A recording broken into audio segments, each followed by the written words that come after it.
Hey, what's up everybody? It's Coach Matt over here at Primal Athlete Training Center, www.primalatc.com. Answering a question today from Austin Monroe, and Austin is a track coach in northern Miami, Florida. And Austin actually sent me an email the other day wanting to know a little bit more about balance. And his email said, could you explain the importance of balance during the throw and demonstrate drills to achieve balance, i.e. 90 degree, 180 degree, and 360 pivot drills? Austin, this is a great question. The reason why it's a great question, turn off my smartphone, reason why it's a great question is because you'll never really hear me talk too much about balance in these videos. And the reason why you never hear me talk about balance too much is because balance is just an inherent quality when it comes to the throws. If you're getting in the proper positions, whether it's in the back of the discus circle or whether it's in the power position in the shot put or the discus, balance will always come into play. Balance is always going to be present because you're talking about shifting your weight and getting to what I like to call the tipping point. Now, you've heard me maybe mention that in a few videos, the tipping point. And to explain where balance comes into play during the tipping point, you have to think of an old school seesaw out in a playground. If you had a perfectly balanced seesaw, you've got the triangle, you've got the fulcrum in the middle, and you've got the plank that goes on the top. Now, if there's nobody on either side, if there's no outside force on that plank, it should sit parallel. It should sit level with the ground. It's not until you put weight on one side or put force on one side that the seesaw starts to move up and down. And that's what a tipping point is. Tipping point has to deal with shifting your weight and getting your body to the point where it's just about to fall over, where it's just about to tip like that seesaw. And that's present in two parts of the discus and the shot. The first part is in the proper power position. The proper power position, you want your body, you want all of your weight to be over that power leg and that power foot. So in order to accomplish this, your foot and your leg need to act like that fulcrum on the seesaw.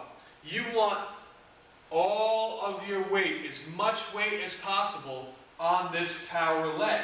You can see I'm kind of lifting my blocking leg off the ground, and that shows that all of my weight is now on this front foot, this power leg, this power foot. If I were to go too far over, I would lose my balance and fall forward.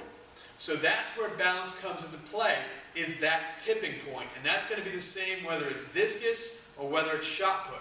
So we want to make sure that as we come back, all of our weight, as much weight as possible, is on the power leg and the power foot where we're in the shot or the discus power position.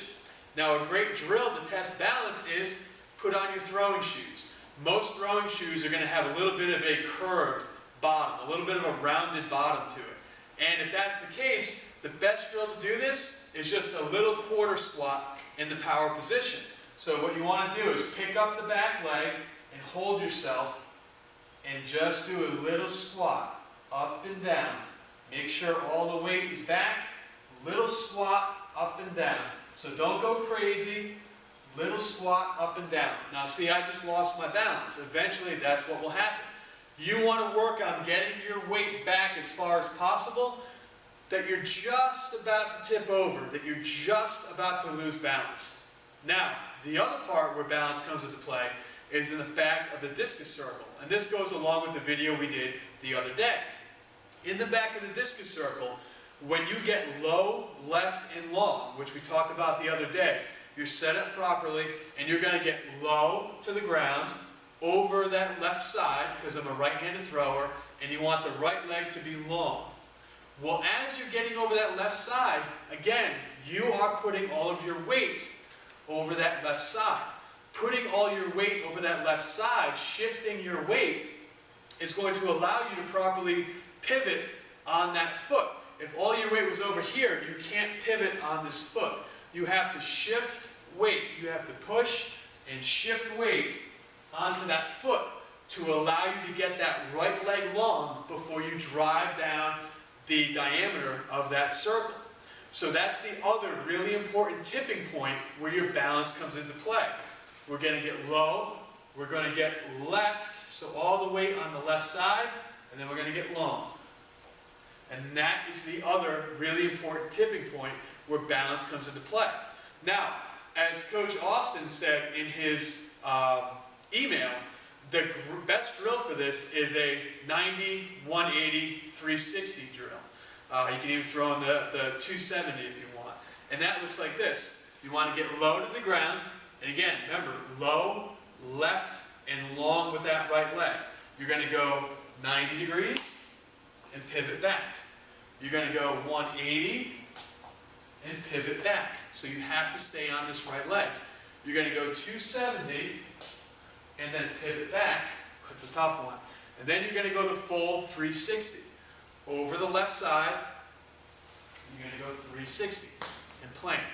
So 90, back, 180, back, 270, woo, back, and last one, 360 and back. That's going to teach you to shift. That's going to teach you to keep your balance and keep all your weight on that left side.